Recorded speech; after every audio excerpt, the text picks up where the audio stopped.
नमस्कार। मैं हूं संजीव श्रीवास्तव। आप देख रहे हैं 4 PM मध्य प्रदेश।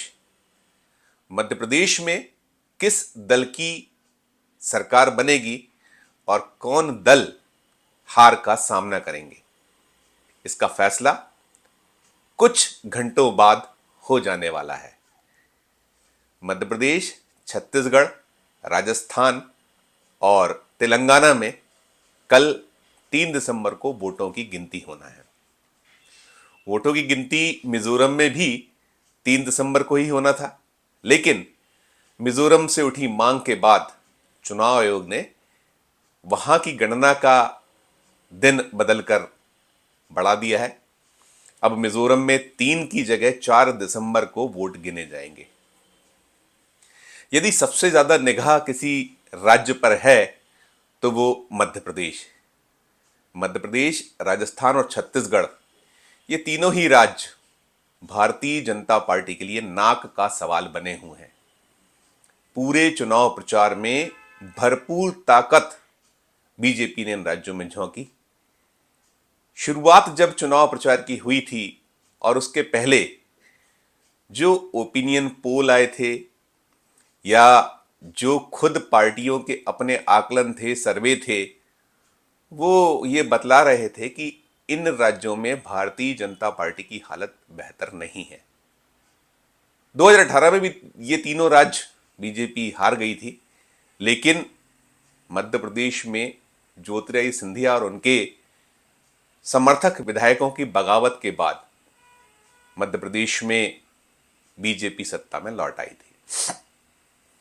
अब बहुत कुछ घंटे शेष हैं जब 4 राज्यों के नतीजे सामने आ जाने वाले हैं और नतीजों के ठीक पहले जब कीजिएगा 30 नवंबर को जब तेलंगाना में वोट पड़े और मतदान के बाद एग्जिट पोल आने का क्रम शुरू हुआ, तो कम से कम मध्य प्रदेश को लेकर तो बीजेपी की बाँछें खिलाई। हालांकि जो एग्जिट पोल आए हैं, जो विशेष एजेंसीज हैं, हालांकि एग्जिट पोल अक्सर फेल होते हैं, उनके जो प्रिडिक्शंस होते हैं वो बहुत कम सटीक बैठते हैं। कुछ एजेंसीज हैं जो संभावित नतीजों के आसपास रहती हैं, फेल भी होती हैं। ऐसी ही एक एजेंसी जो चाहे कर्नाटक का चुनाव हो या और भी ऐसे चुनाव थे जब वो बहुत ही जोरदार ढंग से फेल रही, उस एजेंसी का एक सर्वे या उसका जो एग्जिट पोल था, उसकी वजह से बीजेपी की बाँछें खिली हुई हैं।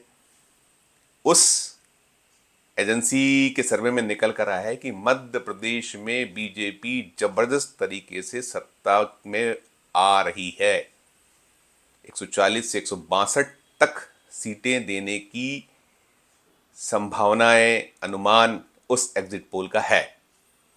अब दिलचस्प यह है कि इस एजेंसी ने जहां 140 से 162 सीट देने का संभावना जताई है, तो दूसरी ओर ऐसी ही एक एजेंसी जिसके चुनावी सर्वे या जिसके एग्जिट पोल सच्चाई के आसपास होते रहे हैं, उसके भी कुछ सर्वे कभी कभी फेल हुए, लेकिन अमूमन एजेंसी जो एग्जिट पोल करती रही है, जो संभावना जताती रही, वो सच होती रही। अब वो जो एजेंसी है वो 137 तक सीटें कांग्रेस को मिलने की बात करी, तो बड़ा कंफ्यूजिंग से हैं ये जो एग्जिट पोल हैं।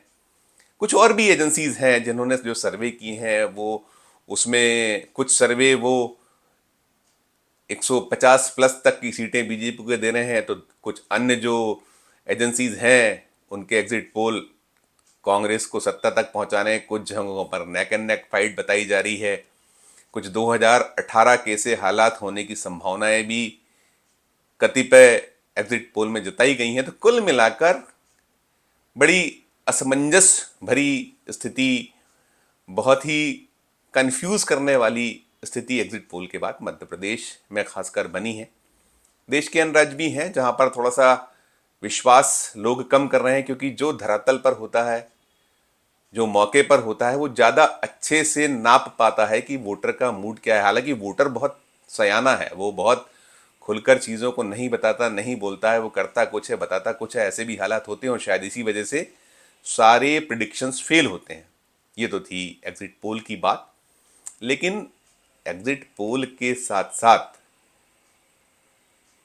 मध्य प्रदेश में और छत्तीसगढ़ राजस्थान में भी कांग्रेस शंकित है।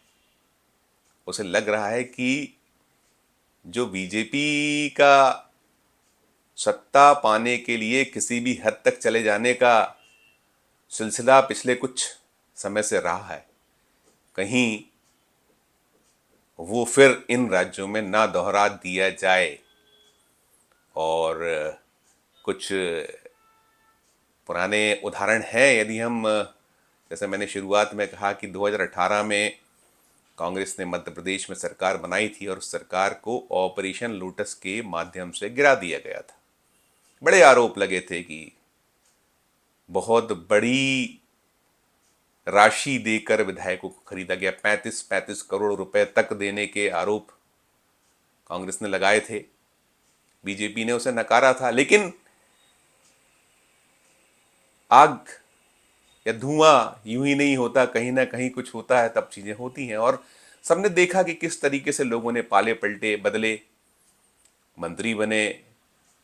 क्या कुछ ज्योतिरादित्य सिंधिया ने किया, ज्योतिरादित्य सिंधिया को राज्यसभा भेजा बीजेपी ने, केंद्र में मोदी की सरकार में मंत्री बनाया। तो तमाम ऐसी चीजें हैं और भी कई राज्य इसके पहले गवाह रहे हैं बीजेपी के ऑपरेशन लोटस के। तो मध्य प्रदेश में अभी बड़ी सुगबुगाहट है। और जो ये एग्जिट पोल थे उसे लेकर तो बड़ी साफ साफ लड़ाई छिड़ी हुई है। कांग्रेस आरोप मढ़ रही है कि बीजेपी चुनाव हार चुकी है, तो हारी हुई बाजी को कुछ पलटने का प्रयास एग्जिट पोल के माध्यम से किया गया है। एग्जिट पोल में ऐसे आंकड़े दिए गए हैं जिससे कि सरकारी मशीनरी, अफसर, नौकरशाही कुछ कंफ्यूज हो जाए। और अब जो सबसे अहम वक्त, जो कल सुबह शुरू होगा, मतों की गणना में बहुत बार देखा गया है कि अफसरान फिसल जाया करते हैं। आरोप रहे हैं, शिकायतें हुई हैं, कोर्ट कचहरी तक मामले पहुंचे हैं। वो अपना थोड़ा से भी नज़र तिरछी कर दें तो जीती हुई बाजी, जो जीत रहा होता है वो हार जाता है और जो हार रहा होता है वो जीत जाता है। मध्य प्रदेश में इसके बहुत सारे उदाहरण हैं। पिछले अगर हम 2 दशकों में देखें, 2003 से 2018 तक के जो चुनाव हुए हैं 4 विधानसभाओं के मध्य प्रदेश की, उसमें ऐसे अनेक अवसर आए। बहुत से लोग कोर्ट गए हैं। बाद में बीजेपी के कुछ विधायकों के चुनावों को नल एंड वाइट किया गया है। हालांकि वो 5 साल का कार्यकाल पूरा करने में सफल हुए। वैसी कार्रवाई जो हो सकती थी या होना चाहिए वो नहीं हो पाई। लेकिन कुल मिलाकर अब एग्जिट पोल के बाद विवाद इसी पे छिड़ा हुआ है।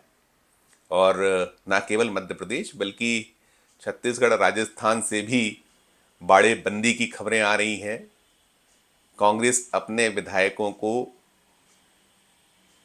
संजोने या उनको, जो अब नतीजे आने के बाद, अभी विधायक नहीं है, संभावनाएं जिनकी बनने की हैं, और जब नतीजे आएंगे तो ऐसी रणनीति बना ली गई है कि किसी भी जीते हुए विधायक को छोड़ा ना जाए, साथ रखा जाए जब तक सरकार ना बन जाए। तो वो प्रयास चल रहे हैं। और इसके साथ साथ मध्य प्रदेश में एक बड़ा सनसनीखेज आरोप, कमलनाथ जो पूर्व मुख्यमंत्री हैं और कांग्रेस का चेहरा भी हैं, कि अगर 2023 में पुनः सत्ता कांग्रेस को मिलती है तो वे ही मुख्यमंत्री होंगे। मध्य प्रदेश कांग्रेस कमेटी के अध्यक्ष हैं, उन्होंने भी बड़ा जो एग्जिट पोल को लेकर एक सनसनी बताते हुए उसे कंडम्ड किया था और कहा था कि ये मनोबल तोड़ने का प्रयास कांग्रेस के खेमे के जो कार्यकर्ता हैं, नेता हैं, जिन्होंने चुनाव लड़ा है, उनका मनोबल तोड़ने का प्रयास हुआ है इस एग्जिट पोल के माध्यम से। हालात ऐसे नहीं है और कांग्रेस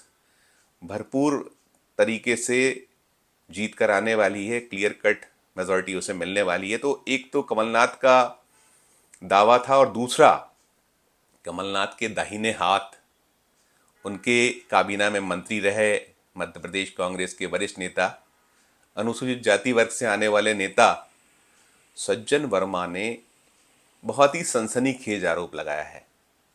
उन्होंने कहा है कि बीजेपी हारी हुई बाजी को जीतने के लिए जैसी प्रयास करती है, जैसी कोशिशें उसकी होती हैं, तो मध्य प्रदेश में 2 ट्रक नोटों से भरे आकर खड़े हो चुके हैं। ये 4PM नहीं कह रहा है, ये कह रहे हैं सज्जन सिंह वर्मा। सुनिए उनका पूरा बयान कि वो कह क्या रहे हैं, उनका आरोप क्या है, कितना सनसनीखेज आरोप वो सत्तारूढ़ दल बीजेपी में मढ़ रहे हैं। सुनिए आप। भारतीय जनता पार्टी किसी भी लेवल तक, अब हमारे पास तो ये तक खबर है, अब ये सुर्खी नहीं बन जाए, मुझे डर है कि 2 ट्रक भर के नोट आ चुके हैं, 2 ट्रक भर के नोट आ चुके हैं मध्य प्रदेश भारतीय जनता पार्टी। सुना आपने, सज्जन वर्मा साफ कह रहे हैं कि नतीजे आने के पहले ही बीजेपी ने खेल करना शुरू कर दिया है। 4PM से बातचीत में उन्होंने ये भी कहा है, उदाहरण दिए जब उनसे पूछा गया कि ये ऐसा आरोप आप लगा रहे हैं, आपका कोई प्रमाण है, तो उन्होंने कहा आप पता कर लीजिए, मैं जो कह रहा हूं देख लीजिएगा आप। और साथ साथ वो ये भी याद दिला रहे हैं कि बीजेपी के खेमे में क्या कुछ चल रहा है। मीडिया नज़र तो दौड़ाए, निगाह तो अपनी उस तरफ करे जो खेल के प्रयास अभी से शुरू हो गए। उन्हें कुरेदा गया तो उन्होंने पूछा कि बीजेपी के राष्ट्रीय अध्यक्ष JP नड्डा साहब अचानक मध्य प्रदेश के दौरे पर क्यों पहुंचे, पता कर लीजिए। वे मध्य प्रदेश सरकार के प्रवक्ता गृह मंत्री नरोत्तम मिश्रा से मुलाकात करने आखिर क्यों पहुंचे, पता कर लीजिए। उन्होंने याद दिलाया कि जब 2020 में कांग्रेस खेमे में तोड़फोड़ हुई थी तो बहुत सारे विधायक इन शख्स नरोत्तम मिश्रा नाम लेकर कहा, उन्हीं के बंगले पर तो पहले पहुंचा करते थे, वहीं से तो सब कुछ सिलसिला आगे बढ़ता था।